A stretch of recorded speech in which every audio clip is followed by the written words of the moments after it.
Shalom Aleichem. We're going to talk today about Shavuot, B'ezrat Hashem, to do the preparation for Shavuot and understand more in depth what are these days all about from Pesach to Shavuot. Maybe by knowing this, we'll be more prepared to come to Shavuot with the right frame of mind. Okay, so there are two circles of time during the year. One circle is from Rosh Hashanah till Simchat Torah, and that's called the circle of judgment, of Din, where we are judged, B'ezrat Hashem, all for the good.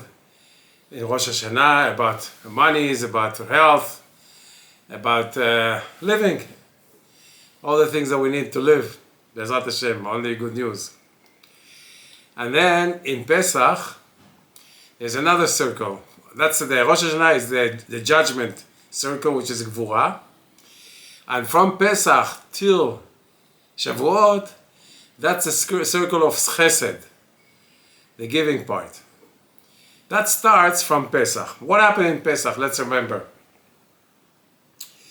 Am Israel, who were the Gilgulim of Dor HaMidbar, Gilgulim of Dor HaMabul, the Mabul generation, Dor HaPalaga, the Palaga generation, Sdom VaAmorah generation.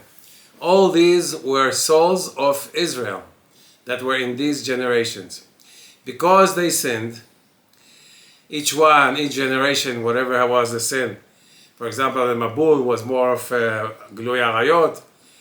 The Palaga, they went against the Kadosh Baruch Hu, Chas v'Shalom, Avodah Zarah. They built a building, high, tall building against Hashem, Hashem Yishmor. And Sdom VaAmorah, the judgments and the judges were all crooked. Everything was upside down. There was no judgment. Everything was bad. These generations had to be corrected. Hashem Yitbarach brings back as a reincarnation of Bnei Israel, of Israel, in Egypt. And we always wonder, why were the Jews were punished so severely in Mitzrayim, in Egypt?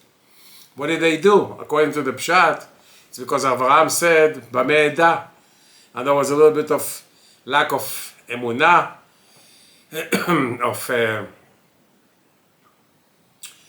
and because of lack of emunah, Hashem told him that all your generations will be exiled to Egypt. But according to the Kabbalah and the secrets of the Torah, those were the three generations that had to be corrected. So in the generation of Mabul were corrected by the fact that the babies were thrown into the Nile, because at that time they did, Arayot, and Arayot is water, and that's why they were punished, they were corrected by this act.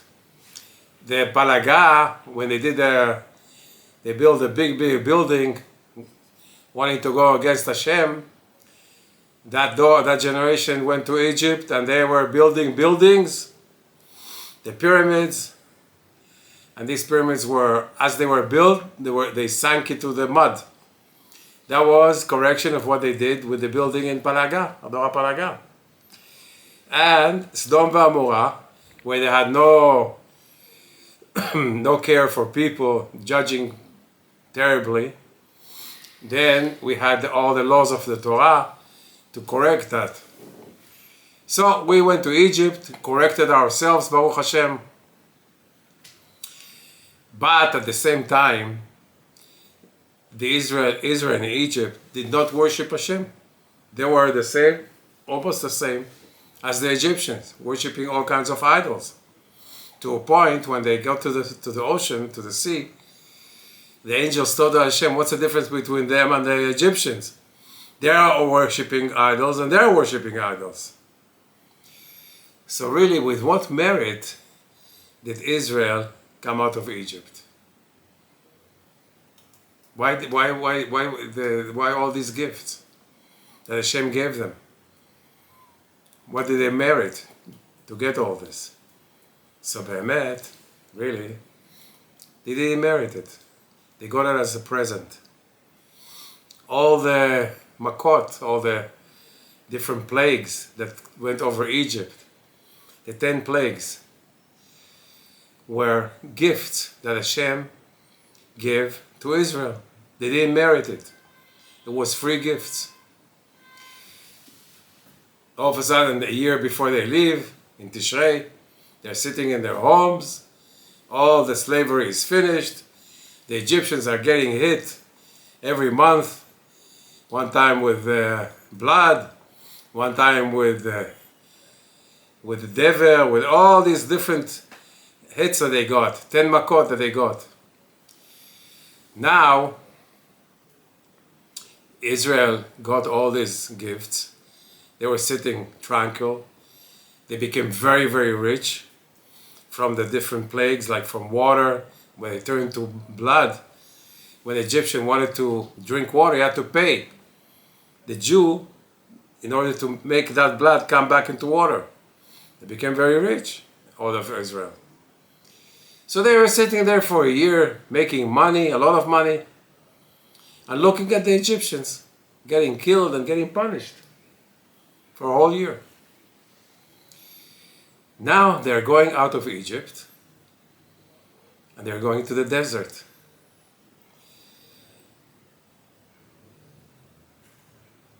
And now it's different.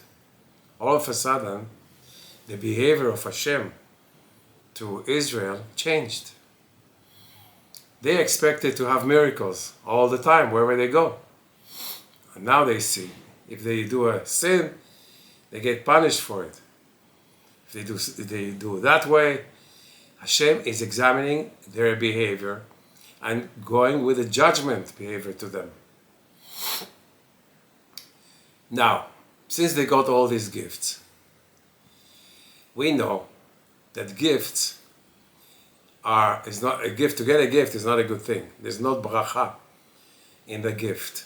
That's why it says in the Gemara, "Soneh matanot yichyeh." A person who doesn't take gifts, he will have a good life. Why? Because there is a basic law that Hashem put into this world, that you can't earn unless you work for it. Either spiritually, physically, whatever you get in this world, you have to earn it. That law, in some of the books they say, that we asked for that law. When we were upstairs, before we came to this world, we said, Hashem, we don't want to get gifts that we didn't earn. Let us work for whatever we earn. This way, we'll appreciate and be happy from what we get. Otherwise, it's boring. Imagine people who are getting inheritance, millions of dollars, or lottery ticket, millions of dollars. There's no bracha in this earnings. Why? Because they didn't work for them. That's why you see a lot of times that all the money, millions of dollars, just disappear from that person. And he says himself that there's no bracha in it. Chas v'shalom. Either the money leaves or the person leaves the money. Either way, there's no bracha in a money like that. Unless that person does chesed with all this, with his money, gives it to poor people, helps other people, then there might be some bracha in it. So, they went out of Egypt, and now Hashem said, all the miracles that I did for you was gifts. Now, we're going back, we're coming out of Egypt, it's going to be a different behavior. In order to get, in order to earn, you have to work for it. So all the lights that we had, 50 days of lights, now were divided from Passover, Pesach to Shavuot. That's called Sfirat HaOmer. We have 49 days from Pesach to Shavuot, where we count Sfirat HaOmer. The lights that were given for free in Egypt came back again, but this time they had to be earned. So every day, Israel started learning Torah, started getting mitzvot, started to work on themselves, to be better people. Every day, one sphira, 1/49th of the light that they had in Egypt came back to them, but now it's a different story. Now there is bracha in what they're getting, because now they're earning it day by day. And now they're going up spiritually because of their spiritual work that they're doing every day. Now they're elevating. All the people of Israel are starting to elevate to 49 steps. They're coming up to the 50th gate, which is a very, very high place. That's called the Keter, the crown, Keter. And that we get in Shavuot. Because we're in such a high place, and we worked for it, there's a big bracha, and we earn the biggest thing in the world, the Torah. Now we worked to get the Torah. Now Hashem can give us the Torah because we earned it.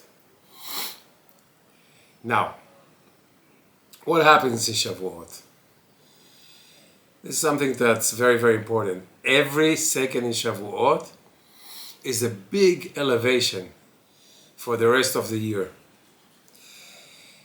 All the Torah that we'll have for the rest of the year will be blessed from that day.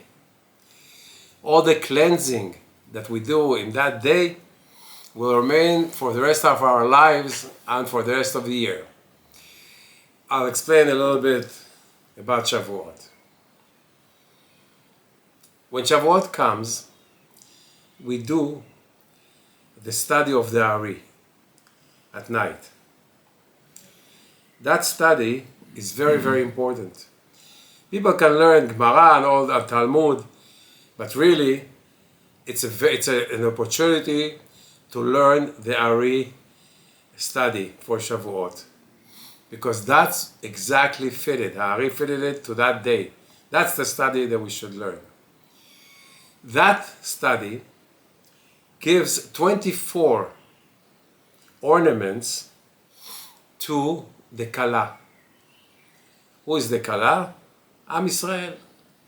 Just like you take a bride and you buy her jewelry before she gets married, that's what happens in the study of the Ari, of the Torah, all the different sections of the Torah. When we finish that, just like a bride goes to the mikveh before she gets married, we go to the mikveh to cleanse ourselves spiritually. And Am Israel is part of the Shekhinah. So the Shekhinah is getting prepared for the big day. When is that time that she's prepared for? That's Shavuot morning, during Musaf. When we say Shema Israel in Musaf, that's the wedding. That's the wedding. And of course, it comes in a time where everybody is beaten and half asleep because they didn't sleep the whole night. And it's usually the case. Usually, big things, big spiritual elevations come when a person is very, very tight, very hard, in the hard times where he's tired from all the night, he didn't sleep, and now he's going into Shachrit, and now Hashem says to him, you want to earn the big things? Be a bench. Show me how much do you want me? You're tired, but now you're getting the biggest gift of your life, maybe. You're getting the Torah. Let's see you get up. Let's see you awake. Let's see how much you want me. Let's see how much you want the Torah. And that's the time where we have to forget sleep, forget the hard, the night. We have to get up. Just like when they were in Mount Sinai, they slept during the night in order to, before they got the Torah. Here we're not sleeping. We're correcting that thing. We're not sleeping all night, and we have to have a big, big, big desire, create a big vehicle in order to get all the lights of the Torah. That vehicle is, the size of that vehicle, if you can say that, depends on our desire. How much do you want the Torah? Yeah? You're getting here an everlasting gift. Olam haba. Everything. Only Am Yisrael can get that thing. But we have to show that we want it. We have to show that we're ready for it. We have to be in big simcha to get it. And then we have to elevate ourselves in that morning in Shavuot and be happy. We're getting here the biggest thing that the world can ever get, the Torah. The Torah is Netzach Netzachim. It's Olam haba. It's closeness to Hashem. It's a complete connection to HaKadosh Baruch Hu. Who can ask something more than that? Nobody. So we have to remember that. The biggest day is coming in. And today is Monday. In a week, exactly in a week. Let's prepare ourselves for it. Let's understand how big it is, Shavuot. Let's desire it very, very much. We have to sit and think what we're getting here. We're getting here everlasting life. We're getting here Hashem. We're getting connection to Hashem. Closeness to Hashem. That's the day. Let's get up in the morning, go to the mikveh, be very, very happy that that day is coming, and let's get to the Torah with full happiness, Bezrat Hashem. Hashem yishmor atkhem. Have good Shavuot, Bezrat Hashem. Kol tov. Okay. Right. Bezrat Hashem. Very inspiring. Bezrat Hashem. Great. Okay. Right. He gives me the words. I don't know what I'm saying. Well, it's inspiring. Okay, Moshe. Thank you. So Shavuot, you know what? Preparation for Shavuot. That's the title. Preparation Okay. for Shavuot. Yeah, that's it. Okay. תודה רבי. Okay. כל טוב. So.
There's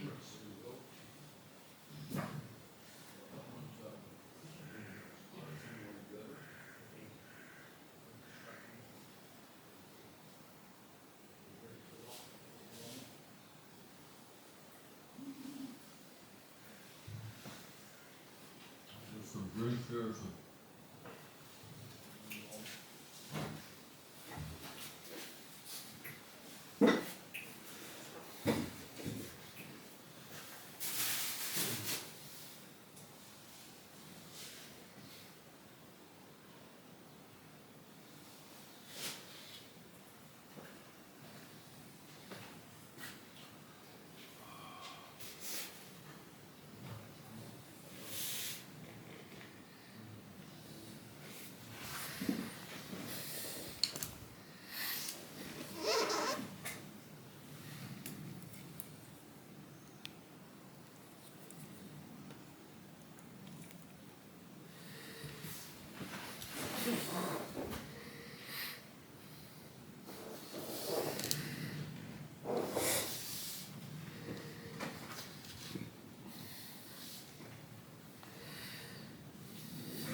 Don't mind that if you've done it all.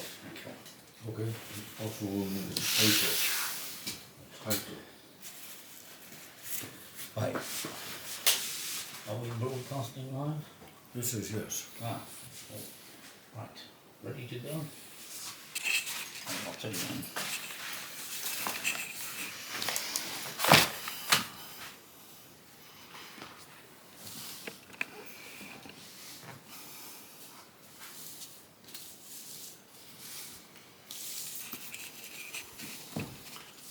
Oh, South Africa guy.